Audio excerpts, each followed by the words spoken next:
Hey everybody, if you've been here before, welcome back. If you're new to the channel, this is JD here at Keishidojo Martial Arts and the Martial Arts Limited Association YouTube channel.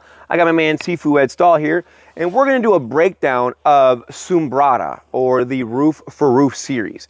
And so when we do Sumbrada, we have a couple things.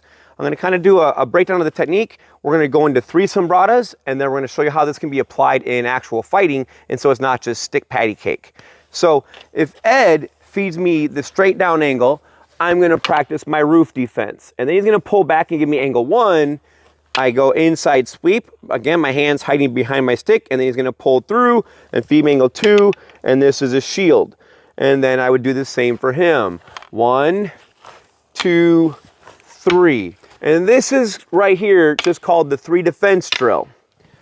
And so what we have is we're just practicing each side of us doing that. And so now, when we put this into Sumbrada, we just are gonna ping pong back and forth, okay? So then it just simply goes here to there to here. 1, 2, 3. Roof, inside sweep, shield, roof, inside sweep, shield. Roof, inside sweep, shield. Oh, okay. Roof, inside sweep, and outside deflect. Oh, you cheated. I cheated. So you can't have me on. Can't take you nice places. All right, so that's what we call Sumbrada high box. And then we also have a Sumbrada standard box. And very similar, the only difference is the middle shots are low. So it's a head shot, and now it's a low line. And then he comes back, low line. Head, middle, middle. Head, middle, middle. And this is our standard box. And you could do this low wing. I don't like that as much. I get yelled at from Guro for doing it all the time. But you get the idea. And then we have the low box. And I do like the low box. I think that one's got merit, it's got validity to it. So the only thing is when he hits the head, I step back, we're gonna swing towards the legs. If I stay put, he swings through. If he stays put, I swing through. So he swings through, and then we shield. Here, and he throws me through, whoom, and then shield. And this is called low box.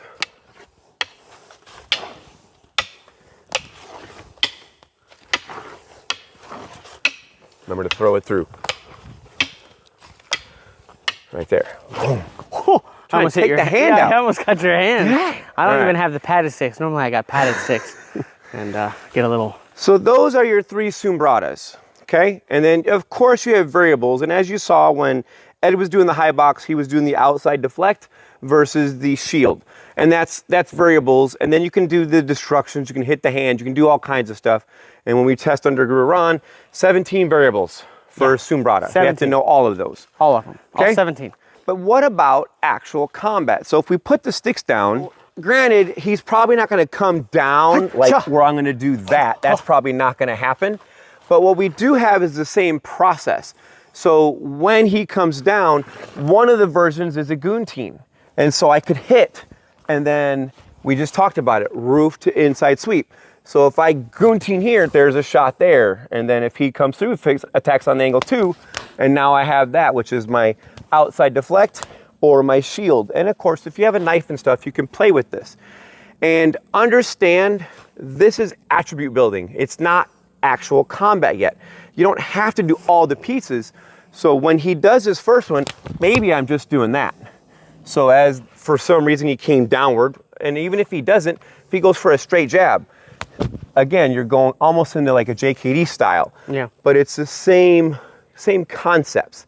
And so if we kind of play with a little bit, so we're here, boom, here, and we come back around. And if he comes, attacks me, I can go there. And then we just play, you can mix them all together.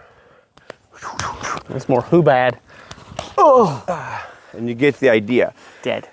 So when you're doing your Sumbrada, you know, play with it with the sticks, play with it double stick, play with it stick and dagger, play with it single stick, and you can even try it empty hand, single dagger, double dagger. Yeah, I've never Have done some it. fun with it. You never done what? I've never done it empty-handed. Okay. Yeah, it was weird. It turns into huba. Yeah. It's just basically what it is. Basically feels like huba. But just see what you can get out of it. But that's kind of the idea behind that drill. Cool. Any comments? So, professor, sensei, guru, coach, whatever you are. Bob. JD. Bob. Okay, Bob. So, okay, we skipped one part. Ooh, what did I skip? How is this applicable to fighting?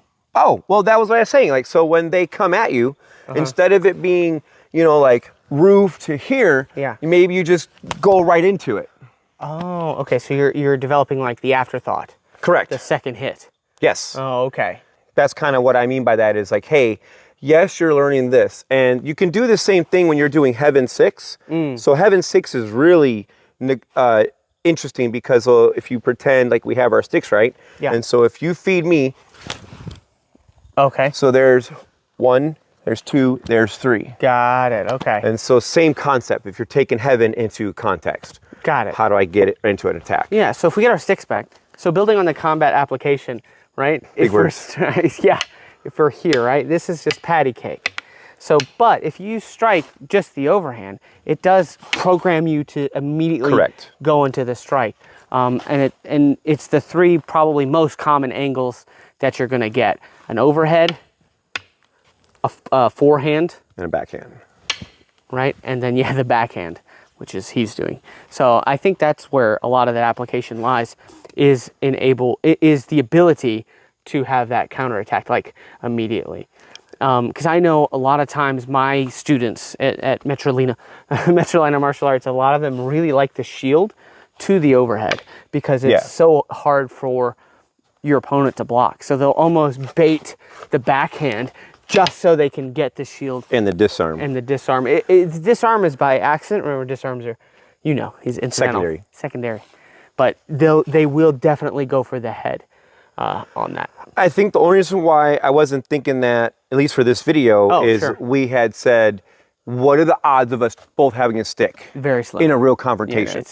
it's slim, not zero, right? Because like, I'm sure you drive around with some equipment. There's an Aspeton in my car. Yeah. And then I have a knife and knife. stuff in my car. So it's like, it is slim, but it's not zero. Right. And there are laws and stuff like, am I the instigator when they don't have a stick? Or is this a neutralization thing? If he has a knife, I have a stick. So, but yeah, I at least like the ability to think of it in terms of defense to offense. All right, well, there you guys have it. If you liked the video, do me a favor, hit that like button. If you like the stuff you see on the channel, smash that subscribe button. And last but not least, hit that bell icon if you want to see more of this guy here with the beard, okay? Or this guy without the hair. You guys are awesome. Stay safe. Keep training. This is Guro JD, and this is Sifu Ed, and we're out. Looking at the cake.